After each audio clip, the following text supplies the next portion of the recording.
There is a little known experience called Wesak. And I say it's little known, but I mean, what does that mean? Well, essentially, what I'm saying is it's little known by most people who are consciously aware that they are alive. But those people who do know about it, and those souls who do know about it, it is a massive experience. It has always been a massive experience, and there has been no time that it is not, that experience is not. Although what we call it now, the way we understand it, the way we delve into it, is we call it Wesak. And so Wesak, W-E-S-A-K, you could do some research, is a physical expression, and it is linked to Gautama, the Buddha, and he was a person who became enlightened roughly 2,700 years ago, and he became enlightened sitting under a tree on a certain day. And it is believed that this certain day is actually his birthday, the day that he was also born into the physical world. And then he also left the planet at some point, like we all normally do. And it is believed again that all three of these occurrences happened on the same day, several years apart. He was believed to be 80 years old when he actually decided to leave the planet. And so before he left, he was somewhere around 40 or 50 or something of that nature, and he attained what we call enlightenment. And when that occurred, people asked him to teach, whereas he was desiring to just leave. He was like, I'm just gonna, go out to the next dimension. And instead of going to the next dimension, he acquiesced to the desires of those who were surrounding him. And I've actually received a past lifetime bit of information that states that I was actually there. I was of those people, obviously within another body, that 2,700 or so years ago. And that experience has stuck with me. I have had that experience and that awareness, but I haven't been able to put words to it until I received what's called an intuitive report. And it's just a description of an experience that I had in a past lifetime. I value that greatly, that description. And so what I'm doing is experiencing the awareness of that right now. So I'm in this place where turkey vultures fly and wolves howl and coyotes howl in the night. Probably not wolves. I don't think there's any wolves out here, but there's definitely coyotes. And so I'm out here experiencing life with some other people for a weekend of description and depth of understanding and diving into the heart of reality and truth of who we are as human beings and trying to understand how to teach that. So it's a metaphysics teachers meeting. And so I'm having a grand experience. I'm enjoying it greatly. I wanted to share that, and I wanted to share that there's a connection with Wesak, which is that we, as this organization, is roughly 50 years old legally, and before that, in the 60s, it existed, but it wasn't like a legal, experience. And right now, what I'm remembering and what I'm realizing is that Wesak is an energetic experience. So this day that we're talking about that is called Wesak, it does not come around. The specific day is not that, I don't know what date we could put on it. Let's call it May 8th. That's not the exact experience. It's rather an energetic timing point.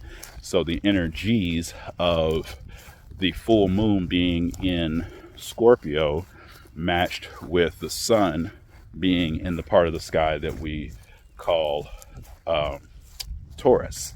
And so there's an experience of the earth moving, right? Moving around the sun. And so as that occurs, there's the awareness of where the planet is facing, at what point is it facing this way. And so when all three of these celestial bodies are aligned in such a way that there is a full moon during the time when the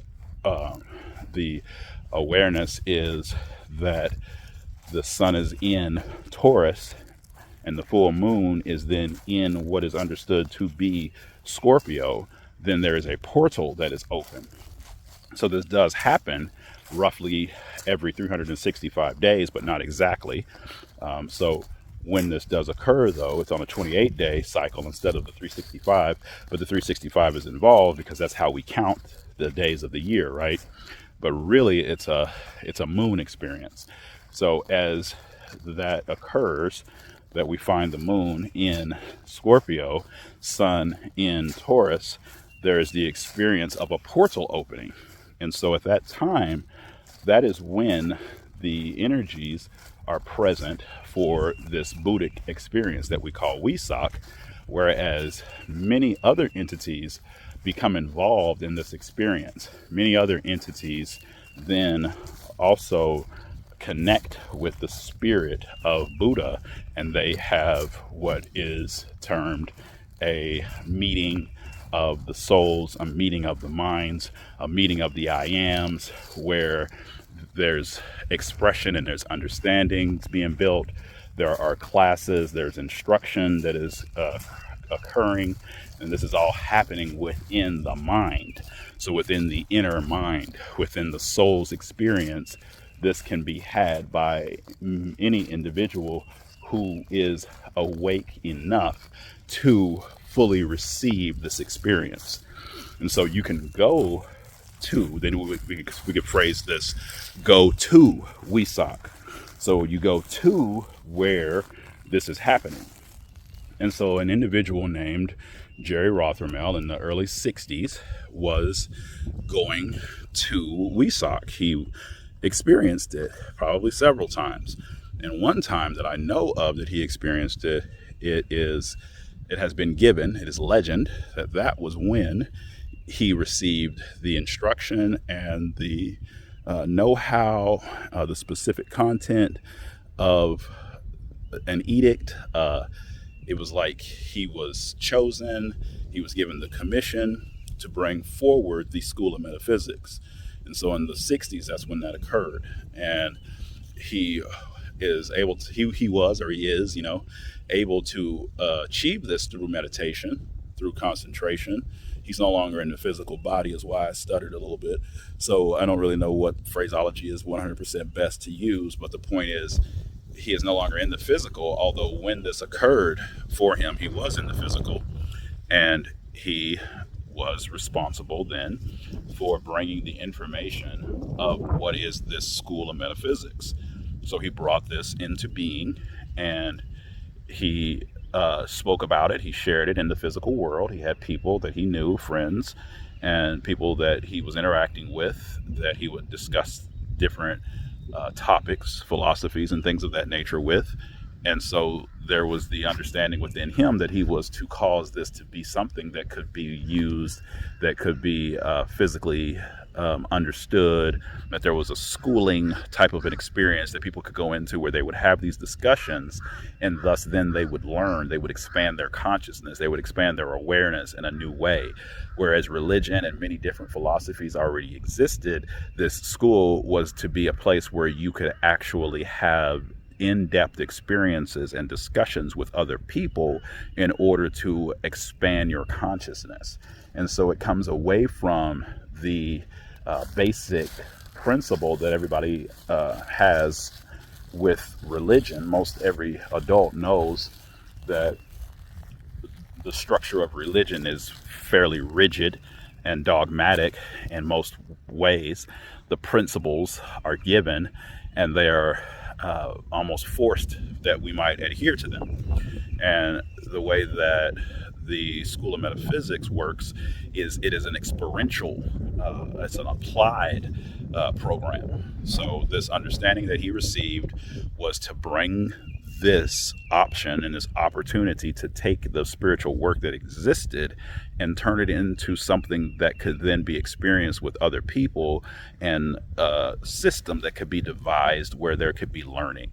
And so he brought that beginning into being, and then other people came along who had a better understanding of structure and laws and things of that nature, and they were able to then cause it to be something that could be legal and turned into a 501c3. And so that is where we are right now. That is what is the School of Metaphysics for roughly 50 years. That was 1973 when it became incorporated as a 501c3. And that at that point, it became what we know of as the School of Metaphysics. And so we say that 50 years has gone by now. We're in the 51st year of this experience from 1973. And so that is what it is, the School of Metaphysics in a nutshell. And so we produce lessons, we produce opportunities, exercises, different kinds of classes, different ways. And so, again, where I am is what we call the College of Metaphysics. This beautiful land has many different points to it. And so this is one of those points. This is a tetrahedron, if I'm not mistaken.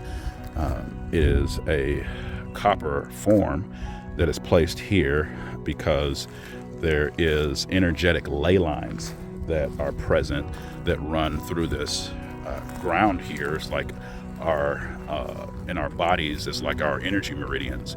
So it's the planet's energy meridians that are crossing, similar to veins, but they're still energetic, and everybody can experience that energy within themselves that I'm talking about. So the planet itself is just as alive as any human being, and so it also has energy.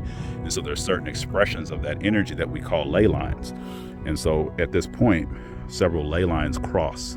And so it was understood that if we put a form here within the expression, the physical expression of copper, that would help to conduct the energy and cause it to be more expressed so that we can use it for our expansion. So the ideal of the School of Metaphysics, the mission statement of the School of Metaphysics is thus that we would aid any individual willing to put forth the effort to become a whole functioning self who is expressed as being not dependent on any person, place, or thing for their peace, contentment, and security.